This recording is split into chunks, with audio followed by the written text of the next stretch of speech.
ना फारल करो चल करुआ लगा के मारल करो सुखल बखेत ना फारल करो चल करुआ लगा के मारल करो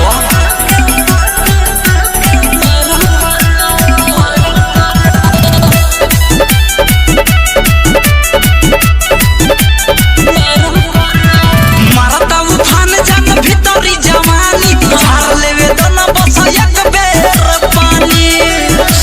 आवना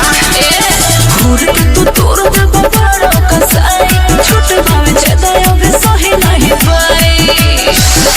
कला न बर्दाश्त तू हो जाइबू पास नहीं ऐसे तू ही मत हारल कर अरे ना हो सुखल बखेत ना फारल करो चल करुआ लगा के मारल करो सुखल बखेत ना फारल करो चल करुआ